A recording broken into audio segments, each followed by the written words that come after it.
Basically हम सप्लीमेंटेशंस की बात कर रहे थे। आपको नॉर्मल खुराक में नहीं मिलती हैं सप्लीमेंटेशंस उतनी जितनी मिलनी चाहिए। जैसे कि फ्रूट्स आजकल ऑर्गेनिक नहीं है, हमारी डाइट्स ऑर्गेनिक नहीं है, हम बैलेंस डाइट ज़्यादा नहीं लेते हैं, तो इसके लिए क्या होता है कि बॉडी में डेफिशिएंसीज रह जाती हैं।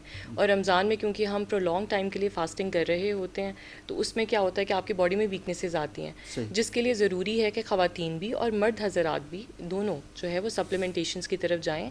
सप्लीमेंटेशंस की अगर मैं आपसे बात करूँ तो बहुत पोटेंट सप्लीमेंट्स जो चाहिए होते हैं आफ्टर 30 ईयर्स ऑफ एज, तो मस्ट दोनों एजेस में जेंडर्स में लेने चाहिए, ठीक है।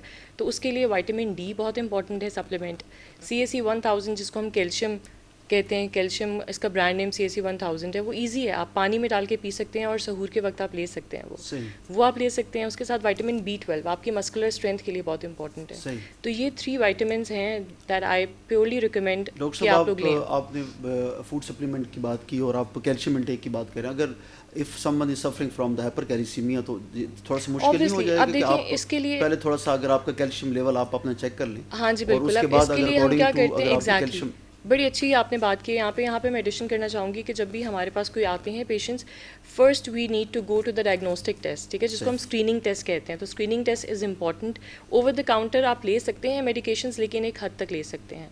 अगर लेट्स सपोज आप एक है नॉर्मल बीइंग है and he is taking medications for like months, 3 month हो गए और वो 3 मंथ से वो कैल्शियम ले रहे हैं, तो ऑब्वियसली वो उनमें हाइपरकैल्सीमिया होगा। तो उसमें सबसे ज़रूरी बात यही है कि आपने जिस तरीके से कहा, अच्छा डी की डेफिशिएंसी की बात करें तो वो तो खैर इट्स वेरी कॉमन या despite of the gender, despite of anything, despite of the age even, ठीक है, vitamin D deficiency is very common in our population, in this era it's very common.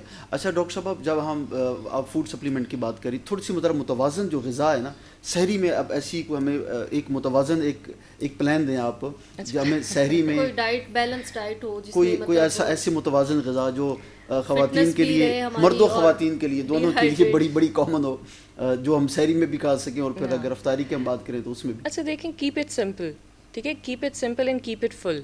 ये मैं एडवाइस करती होती हूँ अपने patients को भी। जैसे आप सहूर के वक्त आप जैसे नॉर्मल रूटीन में रोटी का इंटेक करते हैं, एक रोटी इज़ इनफ, ठीक है।